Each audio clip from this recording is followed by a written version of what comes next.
Erwan qui attend que je prononce le nom du 56Cast d'aujourd'hui.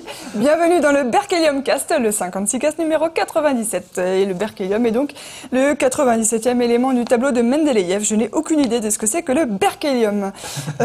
Aujourd'hui, j'ai l'immense plaisir d'accueillir les grands spécialistes de Jupiter. Parce qu'on va parler de Jupiter. Aujourd'hui, on a Thérèse Encrenaz et Jeanne Lequeux, qui sont tous les deux astronomes rattachés à l'Observatoire de Paris. C'est ça, vous m'arrêtez si je dis des bêtises. Hein.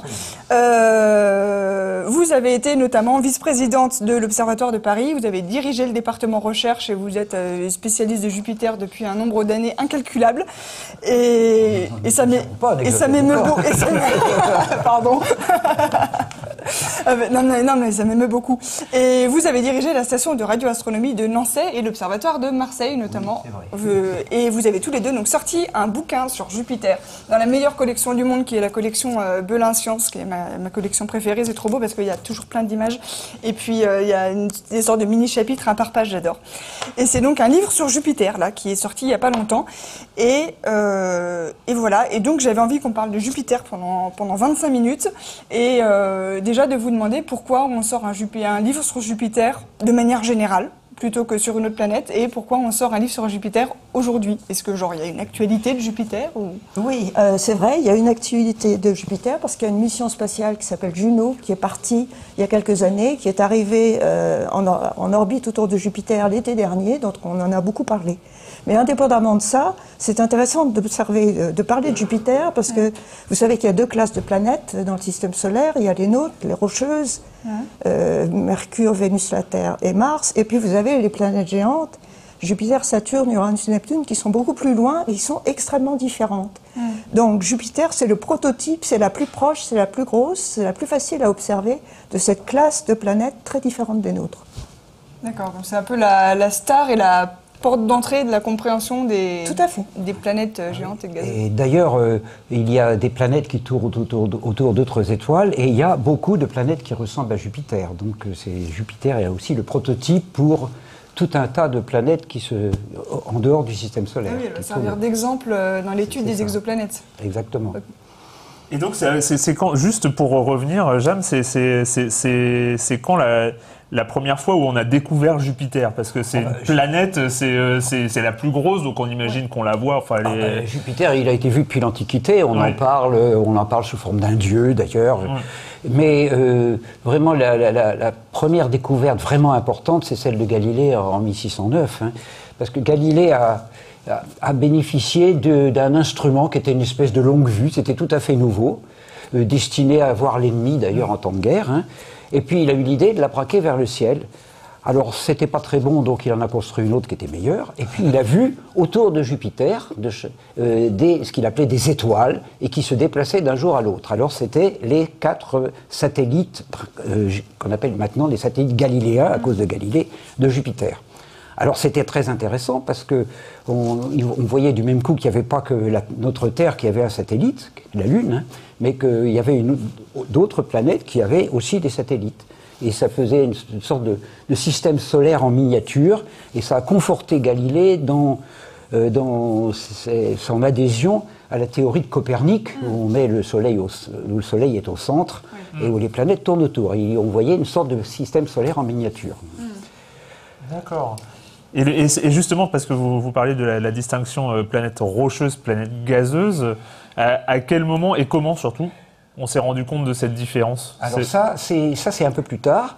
C'est Jean-Dominique Cassini, qui était un astronome italien qui a été appelé pour prendre la direction de l'Observatoire de Paris.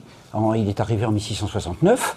Et c'était c'est longtemps après Galilée. Oui. Et là, Cassini a fait les meilleures observations visuelles qu'on ait jamais faites de Jupiter. C'est extraordinaire parce que pendant 200 ans après, on n'a pas fait mieux. Que lui, il avait une acuité visuelle extraordinaire, et il a vu que Jupiter ne tournait pas comme un corps solide, que ça tournait, que la vitesse de rotation dépendait de la distance à l'équateur de Jupiter. Donc il en a déduit des zones qui tournent plus vite que d'autres. Il y a des zones qui tournent plus vite que l'autre, donc il en a déduit que Jupiter c'était un gaz. Et ça, il a compris ça tout de suite. Bon, il n'est pas allé beaucoup plus loin, mais c'était quand même assez remarquable. Et du coup, Je suis spécialiste parce que Camille, elle s'y connaît un peu plus, elle a lu le livre, pas moi encore, hein, mais moi, donc moi je suis spécialiste des questions un petit peu bêtes. Mais du coup, pourquoi est-ce qu'on appelle ça une planète comme la Terre, comme les rocheuses, les gazeuses? Il y a des points communs, je suppose. Il y a aussi un noyau, il y a aussi un. Enfin, c'est une planète parce qu'elle tourne autour du Soleil, tout simplement. Ça, c'est la définition de planète. Voilà, avec une certaine masse qui la différencie des astéroïdes et des autres petits objets. Et du coup, mais il y a quand même, je suppose, un noyau qui est chaud ou non, on ne sait pas. On ne sait pas très bien. On n'est pas sûr. On ne connaît pas tout de Jupiter. L'intérieur, c'est très difficile à voir, comme vous pouvez imaginer. On ne voit rien. Il y a bien une sonde qui a été lancée par Galiléo, qui est descendue dans l'atmosphère de Jupiter, mais elle n'a pas pu aller jusqu'au centre. Hein. Elle s'est écrasée. La pression est devenue tellement grande, pas très loin de l'extérieur d'ailleurs, qu'elle a fini par s'écraser, elle n'a plus donné de nouvelles. En 1995, ça Galiléo, oui, c'est ça? C'est ça, exactement. C'est ça. Et on ne sait pas du coup s'il y a une surface. Ah, il n'y a pas de surface. Il n'y a pas de surface, c'est que du gaz. Une surface un peu plus liquide ou... Alors, à une certaine profondeur, on va rencontrer des états de la matière qu'on ne connaît pas et qu'on a du mal à simuler en laboratoire parce que c'est des pressions colossales, des températures colossales. Alors, les modèles suggèrent qu'on a un océan d'hydrogène liquide, mais très profond, métallique, c'est-à-dire que les électrons sont libres. Oui, conduit l'électricité. C'est à des pressions colossales. Et après, sans doute, il y a un noyau d'éléments lourds, mais on ne sait pas très bien sous quelle forme ça se présente. Alors pour finir, donc la présentation un peu générale de Jupiter, donc elle est gazeuse, on ne sait pas trop quelle est la consistance de ce qu'il y a au milieu, d'accord. Elle est géante, ce qui fait qu'elle attire beaucoup de satellites. Alors combien on connaît de satellites? Il y a les 4 stars. Oui. Donc on en est à Ganymède, 67, 67, je crois, c'est 67, mais 67. ce nom ne veut pas dire grand-chose parce que les plus petits, ils ont 1 kilomètre de diamètre, mais il y en a sûrement qui sont encore plus petits qu'on n'a pas encore vus. Il y en a certainement une multitude. Et qu'on a commencé à appeler d'ailleurs avec le nom des amantes du dieu Jupiter. Ça, c'était pour les 4 premiers. Oui, après, ça n'aurait pas... Bon, ils n'ont pas de nom. Il y en a les derniers, les plus petits, on ne leur a pas donné de nom. Hein. On les appelle J quelque chose. J et puis un numéro d'ordre. Oui, on ne leur a pas. Au niveau de l'aspect, donc il y a les nuages qui forment des grandes bandes horizontales qui ne tournent pas tous à la même vitesse, comme on vient de le dire. Et il y a une sorte de grande tache rouge, qu'on a appelée très scientifiquement la grande tache rouge. Oui, on ne sait pas beaucoup avec des majuscules.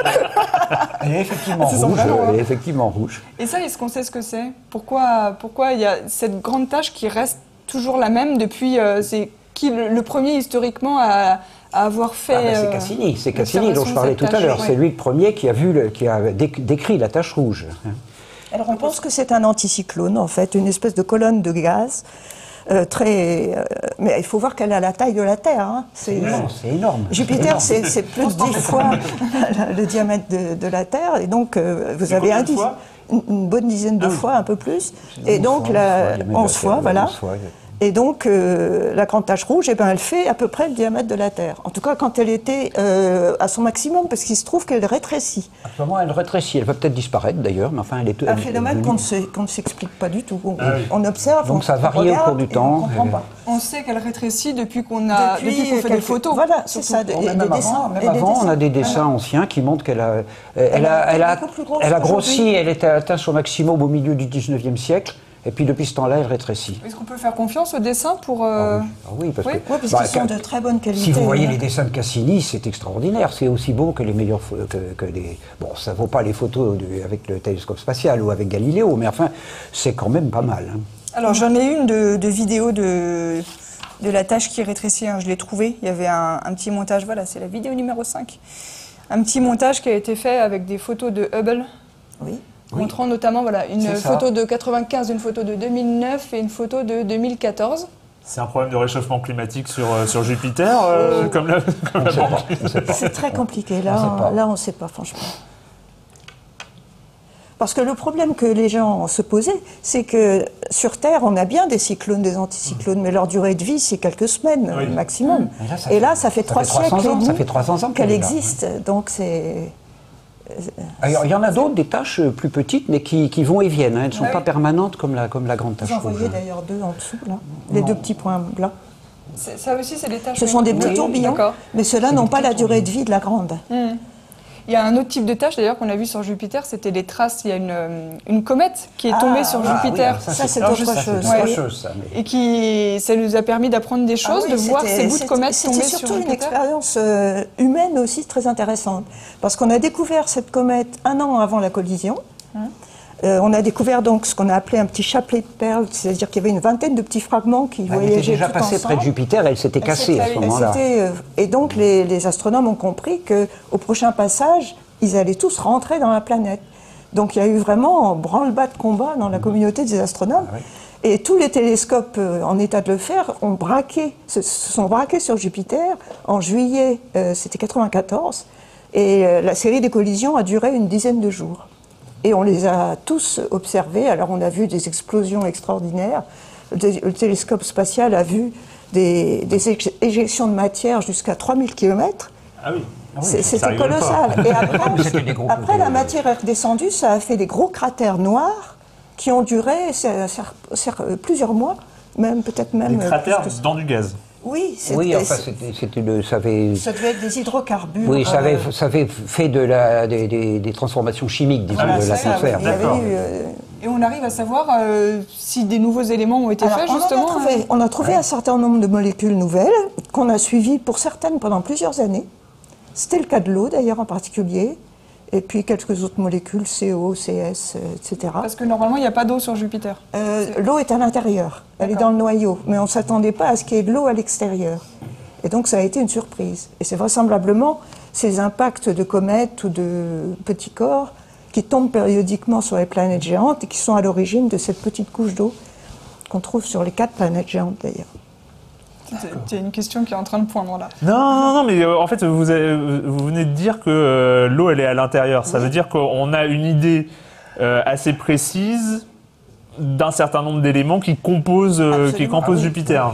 Comment on fait pour savoir ? Parce qu'on prend les abondances, ce qu'on appelle les abondances cosmiques. On sait en gros, pour un atome donné, quelle abondance on peut attendre. Parce que ces atomes lourds, ils sont formés dans les étoiles par nucléosynthèse. En gros, plus un élément est lourd, plus il faut d'énergie pour le former, et donc moins il y en a. Donc les éléments les plus légers sont les plus abondants. Vous avez l'hydrogène, l'hélium, après vous avez le carbone, l'azote, l'oxygène. En fonction de leur taux de présence, on sait de quel élément il s'agit. En fait. Ça, on le mesure très bien dans le Soleil. Dans le Soleil, on mesure très très bien les abondances des différents éléments. Donc si on fait l'hypothèse que dans le disque protoplanétaire, protosolaire, on suppose, c'est assez logique, qu'on a la même abondance relative des éléments, vous pouvez avoir une idée de quelle était la composition du noyau de glace qui a formé Jupiter. D'accord. Voilà, et c'est pour ça qu'on peut dire qu'il y a de l'eau, très certainement. Oui, sauf qu'on ne la voit pas à l'intérieur. Pour l'instant, on ne l'a pas encore vue. Si, quand même, on l'a vu dans la troposphère. On l'a vu dans la troposphère, mais on ne l'a pas vue à l'intérieur. C'est ça. On sait qu'il y en a, on l'a quand même mesuré à une pression de quelques bars. C'est un début de Juno, de la sonde qui est arrivée sur Jupiter en juillet dernier, de voir l'eau à l'intérieur. C'est un début. Je ne sais pas si on y arrivera. On espère. On l'espère. Donc Juno, c'est une sonde de la NASA qui est arrivée le 5 juillet 2016. Ça, c'était la date de mise en orbite. Et elle est prévue pour durer jusqu'en octobre 2017, si mes informations sont à jour, je crois. Oui, elle ira même plus loin. Oui, pour une bonne raison, c'est que tout ne s'est pas passé exactement comme prévu. Ah oui, elle a eu des problèmes. Elle a eu des problèmes lors de sa mise en orbite et ils avaient l'intention de passer sur une orbite plus courte et ils ne l'ont pas fait parce qu'ils risquaient de faire tout sauter, en gros. Donc, par mesure de prudence, ils ont préféré rester sur une orbite plus longue, ce qui veut dire que pour avoir la même quantité de résultats, il va falloir travailler 2 fois plus longtemps. Mais a priori, il n'y a pas d'obstacle à ce qu'on travaille 2 fois plus longtemps. Donc, je pense qu'elle vivra au-delà de l'année 2017-2018. On l'espère. Quand elle est arrivée, elle a fait de belles images du système des 4 satellites galiléens qu'on voit tourner. Là, c'est des petits points. Oui.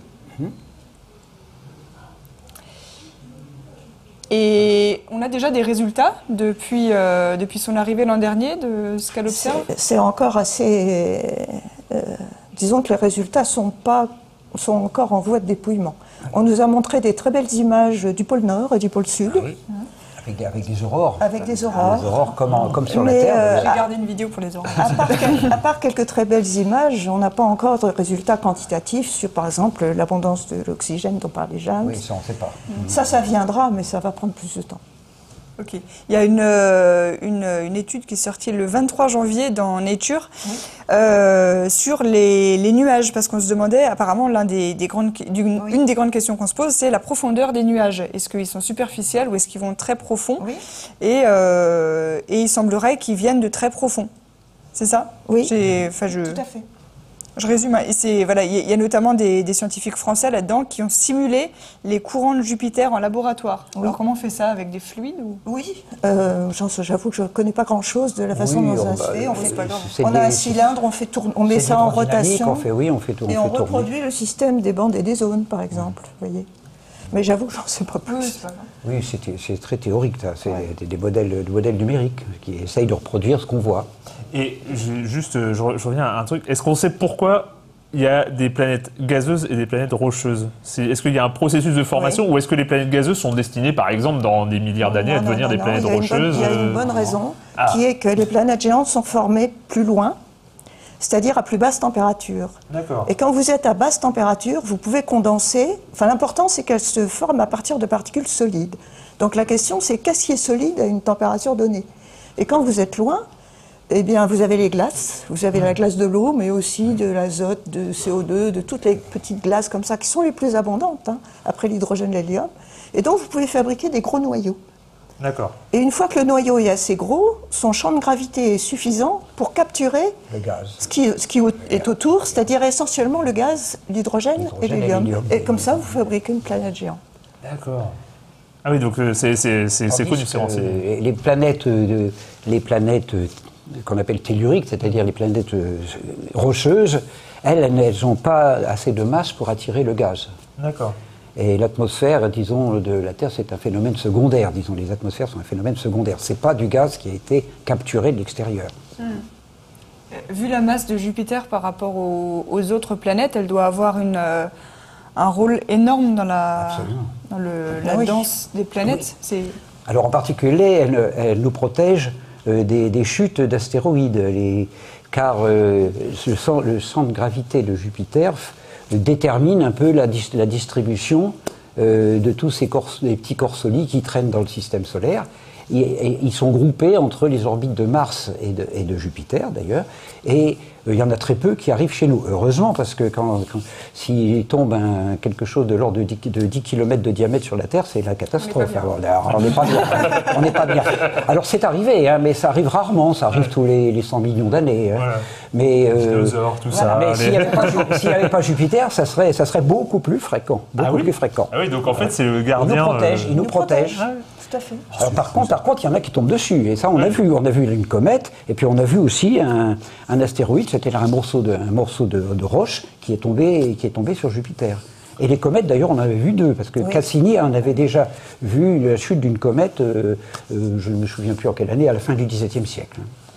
Et du coup, elle est assez grosse pour, enfin, je suppose, mais c'est pour aussi influer sur les rotations des autres planètes. Ah, tout à fait. Tout à fait. Il y a un rôle très important sur la. Elle expédie les comètes à très grande distance. Enfin, Jupiter, c'est vraiment le moteur de la dynamique des petits corps. D'accord. C'est fou ça. Alors, à propos des aurores qu'on a évoquées il y a 5 minutes, il y a donc des aurores boréales sur Jupiter, Terre, elles sont comme beaucoup plus intenses, elles n'arrêtent pas. Sur Jupiter, il y en a tout le temps, alors que sur la Terre, c'est sporadique, si vous voulez, il y en a de temps en temps. Ah oui. Voilà. Alors ces aurores, on les voit surtout dans l'ultraviolet. Ça, c'est une image dans l'ultraviolet, ça. Oui, alors là, il y a une superposition d'une image dans le visible, c'est le disque, et d'une image dans l'ultraviolet. On ne verrait pas ça avec nos yeux, bien entendu. Oui, on ne voit pas les aurores avec les yeux, parce qu'elles sont essentiellement dans l'ultraviolet. Voilà. D'accord, et ça, c'est lié au champ magnétique. C'est lié au champ magnétique. Il y a un très fort champ magnétique sur Jupiter, beaucoup plus fort que sur la Terre. Et ce champ magnétique canalise des particules chargées qui viennent du Soleil, et il les canalise dans les régions polaires. Et c'est ça qui donne les aurores.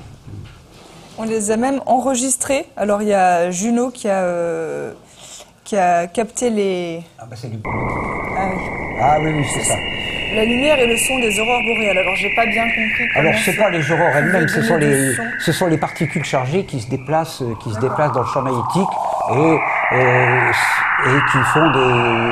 qui émettent des ondes radio. Là, c'est en radio, mais c'est transposé dans le Et il y a le même phénomène sur la Terre. Hein. On a exactement les mêmes phénomènes sur la Terre. D'enregistrement sonore des Oui, je ne sais pas si ça s'est fait, mais on pourrait le faire. Okay. Il y a les mêmes phénomènes sur la Terre. Et vous êtes curieux de quoi? Qu'est-ce qui vous reste à découvrir? Qu'est-ce qui vous fait envie? Qu'est-ce que vous attendez de découvrir sur Jupiter? Il y a encore la question que vous avez envie vous avez envie de connaître une réponse sur Jupiter et que vous n'avez pas encore. Alors la première, je pense, c'est comment cette planète s'est formée. C'est une question à laquelle on n'arrive pas à répondre aujourd'hui. Parce que le modèle tout simple que je vous ai donné là, quand on mesure les abondances des différents éléments, on a l'impression que tous les éléments ont été piégés à très basse température. Et ça, c'est bizarre, parce que si vous vous mettez à l'orbite de Jupiter, vous avez une température d'équilibre, donc la température qui correspond au flux que vous recevez de l'étoile, du Soleil en l'occurrence, qui fait quelque chose comme 110 K. 110 K, ça fait moins 160... Moins 160 degrés. Bon, alors, c'est pas extrêmement froid. C'est froid, mais c'est pas extrêmement froid. Pour piéger tous les éléments, il faudrait une température beaucoup plus basse. Oui, comme on trouve à une vingtaine d'unités astronomiques, et pas à 5. Donc il y a là quelque chose qu'on n'arrive pas à comprendre.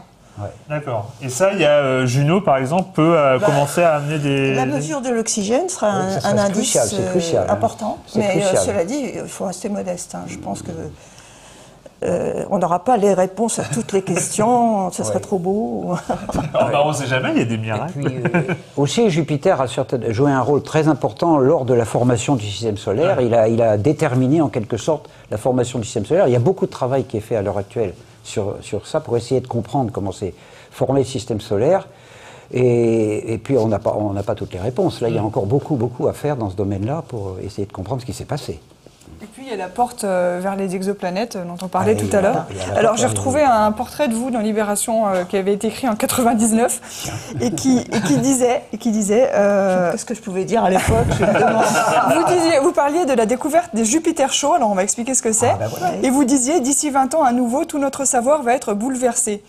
Ce qui la réjouit, donc ça c'était le commentaire du journaliste, combien de planètes trouverons-nous? Notre système solaire est-elle un modèle ou une rareté? Donc on est presque 20 ans plus tard. Ah oui. On a beaucoup progressé. On a eu notre lot de surprises. Est-ce que tout notre savoir a été bouleversé par les Jupiter chauds? Donc oui, parce que... C'est des jumeaux de Jupiter mais ils sont très proches de leur étoile, c'est ça le paradoxe. Ils sont rapprochés. Ils ont été formés loin, parce que sinon ils ne seraient pas gazeux. Hein, comme on l'a expliqué tout à l'heure. Ouais. Donc ils ont dû, au cours du temps, se rapprocher de l'étoile. Probablement très rapidement au début de la formation du système de planètes. Hein. Donc ça, c'est une notion relativement nouvelle, c'est que les planètes, elles ne se trouvent pas nécessairement à l'endroit où elles se sont formées. Elles se sont déplacées et elles se sont déplacées. Ça, c'est quelque chose qu'on n'imaginait pas du tout. Oui. On pensait que le système solaire, le petit modèle dont je vous parlais tout à l'heure, là, les planètes géantes loin, les planètes telluriques proches, on pensait qu'à l'époque, que les planètes s'étaient formées là et qu'elles n'avaient pas bougé. Oui. Or maintenant, comme dit James, c'est pas du tout vrai. Maintenant, les modèles de dynamique laissent penser très vraisemblablement que Jupiter et Saturne ont migré jusqu'à l'orbite de Mars et sont repartis après. Ce qui nous sauve d'ailleurs, parce que si Jupiter s'était rapproché plus près, la Terre ne serait pas restée là, elle aurait été dispersée avec les autres telluriques. D'ailleurs, il y a des planètes qui sont éjectées. Il y en a peut-être une d'ailleurs, et on parle actuellement d'une 9e planète qui aurait une orbite extrêmement excentrique, très bizarre, qui aurait été presque éjectée. S'est fait shooter par Jupiter lors de la formation du système solaire. C'est la faute de Jupiter vraisemblablement parce que c'est lui. Il nous protège des météorites, hein, donc il faut respecter quand même. Après, s'il a éjecté une planète, elle n'est pas tout à fait partie. On dit il ou elle, semble-t-il. Une planète. Normalement, Jupiter, c'est féminin, hein, parce que c'est une planète. C'est pour ça que je me suis rendu compte que je faisais un peu... On se trompe tout de même. On parle d'un Jupiter chaud, et on devrait dire une Jupiter chaude. Alors, j'ai aussi lu qu'il y a des Jupiter froids. Du coup, ça serait des Jupiter qui n'ont pas migré. C'est ça? C'est comme le nôtre. Ils ne sont pas encore assez rapprochés. Ils ne sont pas rapprochés. Mais ils ne se rapprocheraient peut-être pas. Vous savez, Alors là, on n'arrive pas à comprendre très bien le système solaire. Alors les systèmes d'exoplanètes qui sont un peu n'importe quoi, alors on n'en comprend rien du tout pour l'instant. Hein. C'est marrant parce que moi j'avais vraiment l'impression, vu qu'on commençait à découvrir, à analyser des galaxies lointaines et des amas de galaxies qui sont encore plus lointains et ce genre de choses, je pensais qu'on connaissait... Qu'on était au taquet Ouais, chez qu'on nous. était sur les planètes proches, on commençait. Et en fait, non, c'est les mystères. Ah bah oui, non, mais c'est une leçon de modestie, hein, Oui. l'astronomie. Et il va y avoir encore... alors, c'est quoi les prochaines missions pour la suite de l'étude de Jupiter? Il y a une mission européenne qui s'appelle JUICE, Oui. mais qui va surtout sur les satellites Oui, glacés. parce que c'est les ça, l'Europe satellites et tout. galiléens, on n'en a pas encore parlé, mais ils sont très intéressants, chacun dans son genre. Déjà, le premier, c'est Io, qui est très proche de Jupiter. Les effets de marée sont tellement forts que la surface est en permanence renouvelée. Il est chauffé. Et du coup, il y a un volcanisme actif permanent sur Io. Donc, Io, c'est le seul objet en dehors de la Terre où on soit sûr qu'il existe un volcanisme actif. Il est très actif. Il est vraiment très actif. Ça se voit sur les images. En fait, la croûte extérieure de Io se renouvelle parce qu'il y a... ça vient du Et avec cœur. les images de HST, on voit les volcans des se soufrés, former, du dioxyde de soufre et des tas de trucs etc. comme ça. Voilà. Et puis après, vous avez Europe, donc un satellite. Alors, on est un peu plus loin de Jupiter, donc il a gardé sa croûte de glace d'eau, mais comme il a quand même un petit peu d'effet de marée de Jupiter, la température à l'intérieur doit être suffisante pour que l'eau soit liquide. Et ça, c'est très intéressant pour tous les gens qui s'intéressent à la vie en dehors de la Terre, parce qu'on pense que l'eau liquide a été un élément indispensable. Genre, Europe va griller Mars sur... Europe est pour les exobiologistes une cible aussi intéressante que Mars. Aussi intéressant, mais malheureusement difficile, parce qu'il va falloir faire un trou à travers la glace et sur une grande profondeur pour aller voir ce qui se passe à l'intérieur. On a des projets de rover à envoyer ou... Pas des rovers, mais il y a des projets pour étudier Europe et faire des lander, c'est-à-dire de se poser, mais oui, ils sont pas pas rouler dessus, enfin se poser. Parce que le problème, c'est que le champ magnétique de Jupiter est tellement fort qu'il crée un champ de radiation qui grille littéralement toutes les sondes qui passent à proximité. Et c'est le problème. Ah oui. C'est le problème de Juno, c'est que Juno, il doit passer là où il n'y a pas trop de particules chargées, parce que sinon, il est foutu. Hein. Ces pour ça que la particules sont durée très de très vie, méchantes. Parce que dans la science-fiction, on montre toujours la grande difficulté d'aller sur Jupiter, comme la traversée du champ d'astéroïdes. Il y en aurait partout, il faudrait zigzaguer entre les astéroïdes. Le pire, c'est l'arrivée. Non, c'est du vide quand même. Non, les astéroïdes, il y en a beaucoup. Il y en a beaucoup, mais ils sont très loin les uns des autres. Le voisinage de Jupiter, c'est le champ de radiation qui Là, c'est plus difficile d'éviter un champ de radiation qu'un champ d'astéroïdes. La solution, c'est le blindage, mais alors, si vous mettez un mètre de blindage autour de chaque instrument... Ah oui, pour sortir un mètre de plomb... Ah oui, c'est ça. Un mètre de plomb autour du satellite, c'est pas possible, ça. Pas pratique. Eh ben, ok. Eh ben, merci beaucoup. On attend d'en savoir plus alors avec les résultats de Juno. Et puis on vous tiendra au courant. Et on rappelle le livre Jupiter, la conquête d'une géante. Donc, alors, je l'ai aux éditions Belin, c'est ça. C'est ça. Voilà. Avec une grosse partie historique. Et c'est toujours trop bien dans des livres sur l'astronomie. Et puis tout ce qu'on savait déjà de Jupiter, tout ce qu'on a appris récemment, tout ce qu'on saura plus tard. Enfin, il y a juste tout. C'est trop chouette. Merci encore à vous deux. Merci. On va faire un petit potager du web.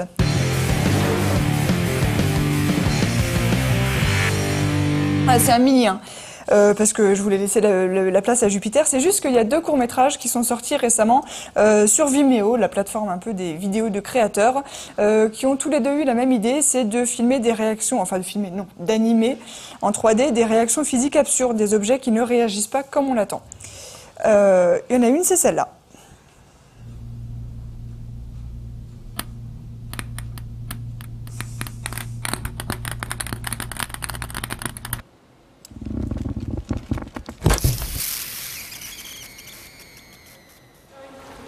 Oui, c'est de l'animation.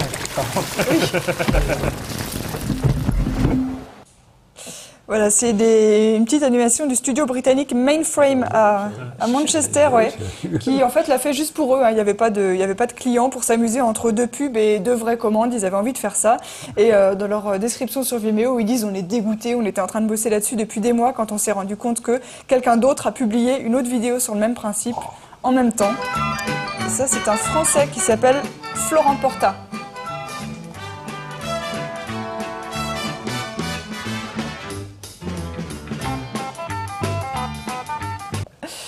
Et on va finir par des poils.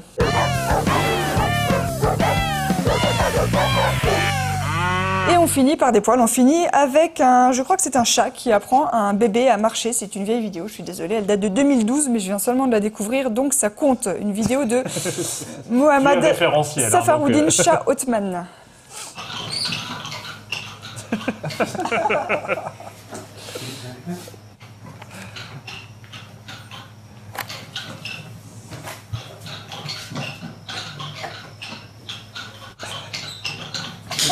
Ah, c'est pas mal ça. Ah oui, quand même.